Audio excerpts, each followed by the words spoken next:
Assalamualaikum warahmatullahi wabarakatuh. Alhamdulillah wassalatu wassalamu ala rasulillah wa ala alihi wa ashabihi wa mawalah amma ba'd. Anak-anak Bapak yang dirahmati Allah Subhanahu wa taala, apa kabar kesemuanya? Mudah-mudahan kita dalam keadaan sehat walafiat, amin ya rabbal alamin. Adapun pembelajaran kita hari ini adalah toleransi dan menghargai perbedaan.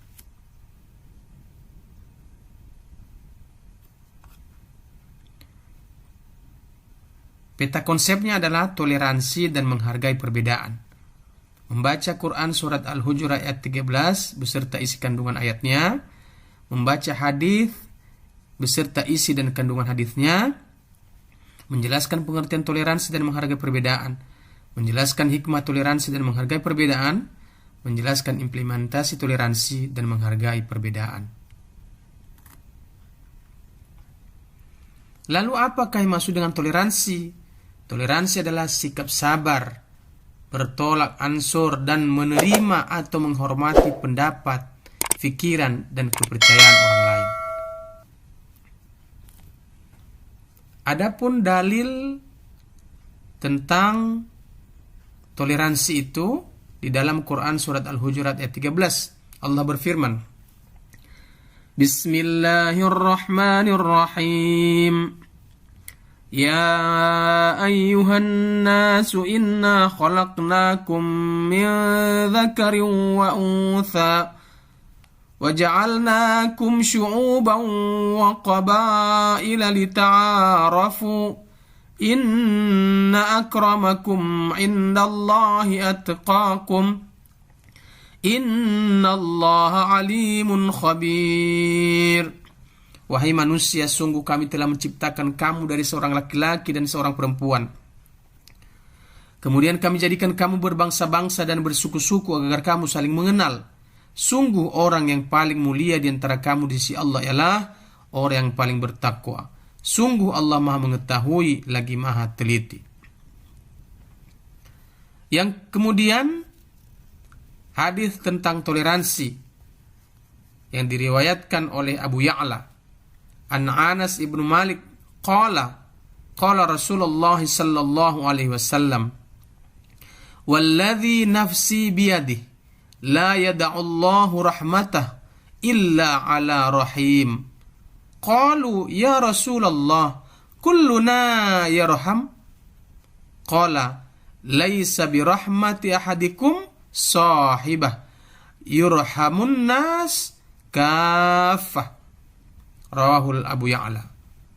Yang artinya Anas bin Malik radhiyallahu anhu berkata, Rasulullah SAW bersabda, demi Allah, Allah tidaklah meletakkan kasih sayangnya kecuali kepada orang yang penyayang. Para sahabat berkata, wahai Rasulullah, setiap orang di antara kami menyayangi.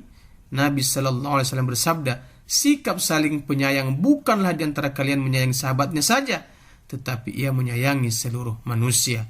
Hadis riwayat Abu Ya'la. Kemudian hadis yang kedua yang diriwayatkan dari Anas ibnu Malik radhiyallahu anhu bahwa Rasulullah sallallahu alaihi wasallam bersabda, mukmin adalah orang di mana seluruh orang merasa aman bersamanya. Muslim adalah orang yang seluruh muslim yang lain selamat dari gangguan lisan dan tangannya. Dan orang yang berhijrah adalah orang yang menjauhi hal buruk demi zat yang menguasai jiwaku. Tidak bisa masuk surga seorang hamba yang tetangganya tidak aman dari gangguan-gangguannya. Hadis riwayat Muslim.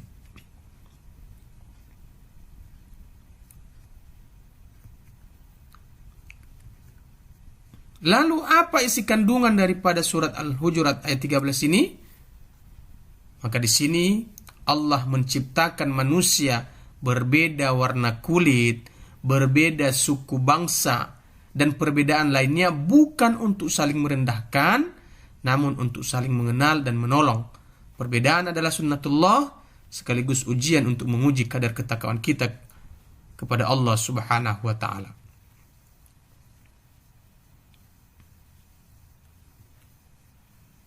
Kemudian kandungan hadis yang diriwayatkan oleh Abu Ya'la dan Ibnu Habban. Yang pertama, Allah tidak menyayangi hambanya yang tidak saling menyayangi sesama manusia atau ciptaan Allah lainnya. Nah, ini jelas bahwa Allah tidak akan menyayangi hambanya yang tidak mau saling menyayangi sesama manusia. Yang kedua, Islam mengajarkan kasih sayang atas sesama tanpa memandang ras, suku, bangsa, ataupun agama. Dan yang ketiga, sikap toleransi melahirkan keadilan, melahirkan kedamaian,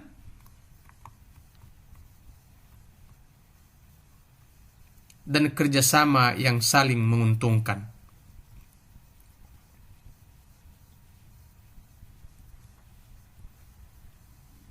Anak bapak yang dirahmati Allah Subhanahu wa Ta'ala, pengertian toleransi dan menghargai perbedaan. Toleransi berasal dari kata bahasa Inggris, toleran, yang artinya berlapang dada. Dalam bahasa Arab disebut tathamuh, yang artinya tenggang rasa. Secara istilah, toleransi dapat diartikan saling menghormati, saling menghargai antar sesama manusia dalam kehidupan bermasyarakat.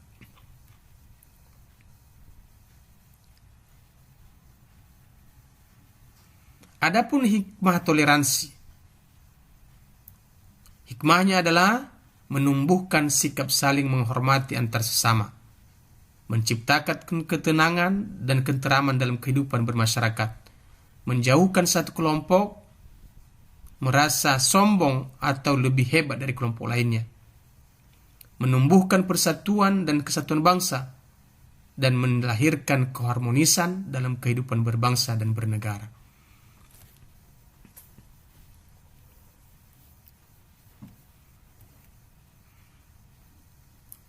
Lalu bagaimana implementasi toleransi di sekolah dan di masyarakat?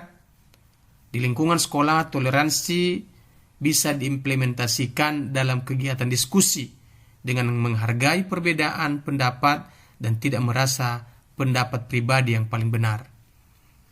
Sedangkan di lingkungan masyarakat, toleransi di masyarakat bisa diimplementasikan dengan tidak berbuat gaduh ketika tetangga yang berbeda agama sedang beribadah. Anak bapak yang dirahmati Allah Subhanahu wa Ta'ala, lalu apa itu toleransi dalam Islam? Toleransi dalam Islam itu ketika Nabi Muhammad SAW hijrah ke kota Madinah, Nabi melihat kenyataan adanya pluralitas agama.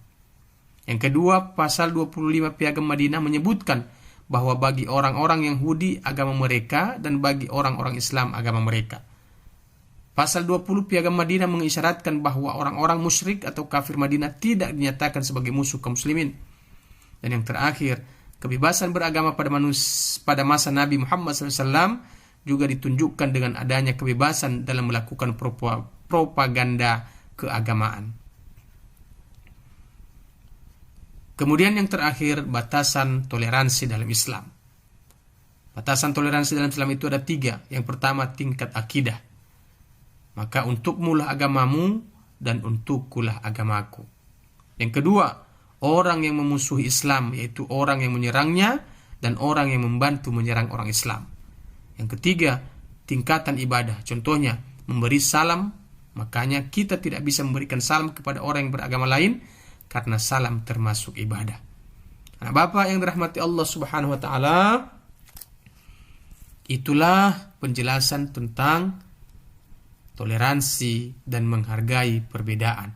Mudah-mudahan di lingkungan kita masing-masing bisa kita terapkan tentang toleransi itu dan bisa kita menghargai perbedaan antara satu dengan yang lainnya. Sebelum kita menutup pembelajaran kita, maka alangkah baiknya anak-anak nanti menyelesaikan tentang uji kompetensi, di mana uji kompetensi ini ada 8 macam. Jelaskan isi kandungan Quran surat Al-Hujurat ayat 13. Jelaskan pengertian wakaf menurut istilah ilmu tajwid. Sebutkan masing-masing 5 contoh toleransi di lingkungan rumah dan lingkungan sekolah. Sebutkan dan jelaskan 3 macam wakaf jaiz. Sebutkan 5 contoh pelaksanaan toleransi dalam kehidupan masyarakat. Jelaskan akibat negatif tidak adanya sikap toleransi dan menghargai perbedaan dalam masyarakat. Yang ketujuh, jelaskan apa yang maksud umat Islam bagaikan satu tubuh. Yang kedelapan, jelaskan bagaimana menerapkan toleransi kepada non-muslim. Demikianlah pembelajaran kita pada hari ini. Mudah-mudahan kita mendapat ridho dari Allah Subhanahu wa taala. Maka mari kita tutup pembelajaran kita hari ini dengan membaca Subhanakallahumma wa bihamdika asyhadu an la ilaha illa anta wa astaghfiruka wa atubu ilaik. Wassalamu alaikum warahmatullahi wabarakatuh.